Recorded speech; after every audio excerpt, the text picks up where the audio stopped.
Bismillahirrahmanirrahim. Assalamualaikum warahmatullahi wabarakatuh. Perkenalkan, saya Sri Gumanti. Saat ini saya diamanahi sebagai Kepala SMP Negeri 5 Cimahi. Kurikulum terus berubah mengikuti perkembangan zaman.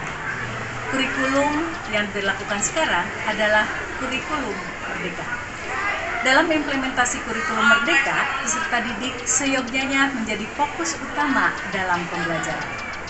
Usaha untuk menjadikan peserta didik menjadi pembelajaran yang aktif akan memudahkan usaha untuk mengaktualisasikan tujuan pendidikan, yaitu berkembangnya karakter dan kompetensi peserta didik. Hasil supervisi akademik yang dilakukan di SMP Negeri 5 Cimahi pada semester genap tahun ajaran 2021-2022 memperlihatkan bahwa selama ini guru sudah melaksanakan pembelajaran dengan baik. Hanya masih kurang adanya inovasi dan juga belum memfasilitasi keberagaman peserta didik. Pembelajaran yang dilakukan juga menuntut setiap peserta didik untuk melakukan pembelajaran yang sama. Peserta didik dengan gaya belajar yang berbeda harus mengikuti kegiatan pembelajaran dengan metode yang sama yang tidak sesuai dengan gaya belajar yang dimilikinya. Hal tersebut membuat peserta didik menjadi kurang termotivasi dan tidak fokus dalam mengikuti pembelajaran. Pembelajaran yang dapat memfasilitasi peserta didik sesuai dengan kodratnya adalah pembelajaran berdiferensiasi. Pembelajaran berdiferensiasi merupakan pembelajaran paradigma baru. Sehingga pada awal sosialisasi, para guru belum mengenal apa dan bagaimana pembelajaran tersebut. Untuk mengubah paradigma pembelajaran yang biasa dilakukan ke dalam paradigma baru, tentu tidak akan mudah. Apa upaya yang bisa dilakukan oleh kepala sekolah?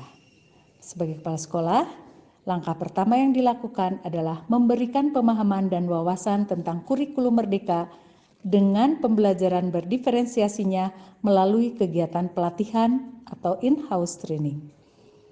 Pelatihan sudah dilaksanakan selama 2 kali. Pelatihan pertama dilaksanakan pada bulan Februari tahun 2022 dengan materi pengenalan kurikulum baru. Mengawali tahun pelajaran baru 2022-2023, untuk membekali guru-guru dalam mengimplementasikan pembelajaran berdiferensiasi, maka dilakukan pelatihan yang kedua kalinya pada bulan Juli 2022 dengan menghadirkan narasumber praktisi pendidikan yaitu Ibu Titin Supriyatin SPD. Dalam melaksanakan pembelajaran berdiferensiasi, tentu tidak terlepas dari asesmen diagnostik para peserta didik. Karena itu, di awal tahun pelajaran, kami melakukan asesmen awal berupa tes kemampuan dasar atau TKD untuk mengetahui kemampuan dasar membaca, menulis, dan menghitung.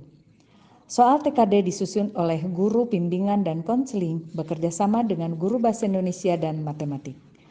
Hasil TKD menunjukkan bahwa kemampuan dasar peserta didik sangat beragam.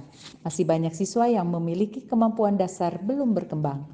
Didukung dengan hasil asesmen awal kognitif daripada guru tiap mata pelajaran, maka memperkuat bahwa pembelajaran berdiferensiasi harus dilakukan. Guru-guru mulai merancang pembelajaran yang akan dilakukan dengan melihat hasil asesmen awal peserta didik. Berdasarkan angket yang diberikan kepada para guru, sejumlah 90% guru SMP Negeri 5 Cimahi sudah melaksanakan pembelajaran berdiferensiasi. Dari sejumlah guru yang sudah melaksanakan pembelajaran berdiferensiasi, 84% sudah melakukan diferensiasi konten, 87% sudah melakukan diferensiasi proses, dan 71% sudah melakukan diferensiasi produk. Selama ini saya selalu memberikan pembelajaran dengan cara yang monoton, dengan satu media atau bahkan tanpa media, seperti yang kita kenal metode ceramah. Ternyata hal itu membuat anak-anak bosan, tidak antusias mengikuti kelas saya. Namun setelah saya mengikuti pelatihan tentang pembelajaran berdiferensiasi, akhirnya saya tertantang untuk melakukan pembelajaran berdiferensiasi. Jadi saya menyajikan materi dalam bentuk yang berbeda. Ada video, kemudian poster, dan juga ada permainan. Dan ternyata dari hasil yang pembelajaran yang saya lakukan, anak-anak menjadi lebih antusias mengikuti pelajaran saya. Dan menurut anak-anak, materi yang disampaikan lebih mudah dicerna. Sebelum mengikuti beberapa pelatihan kurikulum merdeka yang diadakan oleh sekolah, saya tidak mengetahui bahwa ternyata sebelum mengajar kita mesti melakukan asesmen awal.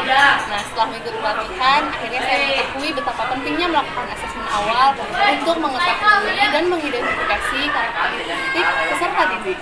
Nah, setelah melakukan beberapa pelatihan, akhirnya saya menerapkan bagaimana pembelajaran diferensiasi di kelas, dan ternyata anak-anak lebih antusias dan menghasilkan pembelajaran yang lebih baik daripada pembelajaran yang tanpa memperhatikan perbedaan yang ada di sistem. Apa? Ya Bu, sedang bikin apa? Komik Bu. Ya, wow, keren sekali. Komik siapa namanya ini? Belum ada namanya Bu. Belum ada namanya, masih di imajinasi? Oke, sip. Selamat mengerjakan, Rabu. Pokoknya rame. Jadi itu sesuai dengan karakter kita. Kayak misalnya aku kinestetik nih, aku kan sukanya bergerak-gerak nih. Nah, sama mengasah otak. Jadi aku disuruh nyusun pajak. Masakan yang belajar kemarin seru, ya, dan senang.